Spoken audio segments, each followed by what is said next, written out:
রাত 2:17 কালীগঞ্জের এক নিস্তব্ধ গ্রাম।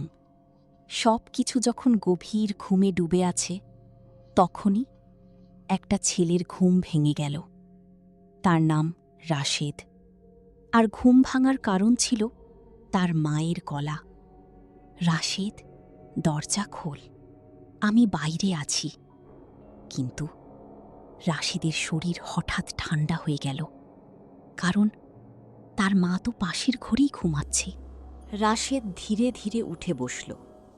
ঘরের বাতাসটা অস্বাভাবিক ঠান্ডা। আবার সেই ডাক, রাশেদ, দরজা খোল।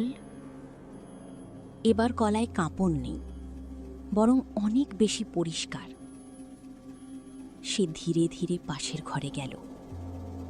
তার মা শান্তভাবে ঘুমাচ্ছে। রাশেদের বুক ধড়ফড় করতে লাগল। তাহলে বাইরে কি?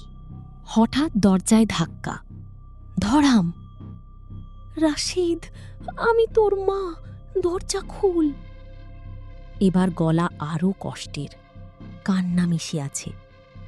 রাশেদের চোখে পানি চলে এলো, কিন্তু মনে পড়ল গ্রামের কথা। নিশির ডাক কখনো শোনা ঠিক না। সে পিছিয়ে গেল। ধাক্কা বাড়তে লাগল, ধড়াম ধড়াম। রাশেদ জানালার কাছে গেল। হাত কাঁপছে। সে বাইরে তাকাল, আর তখনই তার শরীর জমে গেল। বাইরে দাঁড়িয়ে আছে তার মা, কিন্তু কিছু অস্বাভাবিক। চোখ দুটো সম্পূর্ণ সাদা, মুখ লম্বা হয়ে গেছে, আর ঠোঁটে অদ্ভুত হাসি। সে ফিস ফিস করে বলল, দরজা খোল। রাশেদের মাথা ঘুরতে লাগল। মায়ের মতোই শোনাচ্ছে। ভিতরের মা ঘুমাচ্ছে, আর বাইরের মা ডাকছে। কোনটা সত্যি?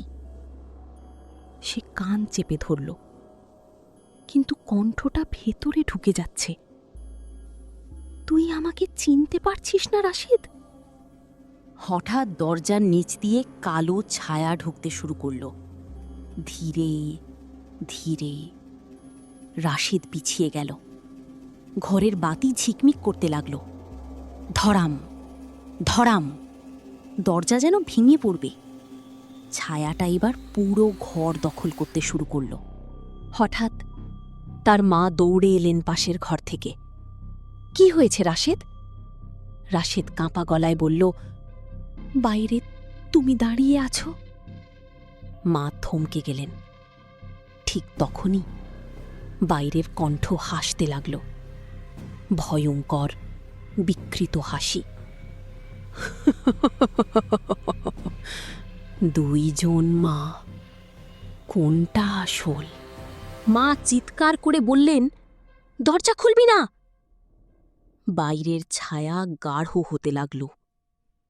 কণ্ঠটা বদলে গেল, গভীর, কর্কশ। আজ বেঁচে গেলি, কিন্তু আবার ডাকব। হঠাৎ সব চুপ। পুরো গ্রাম নিস্তব্ধ। পরের দিন সকাল। রাশেদ আয়নার সামনে দাঁড়াল। হঠাৎ সে থমকে গেল।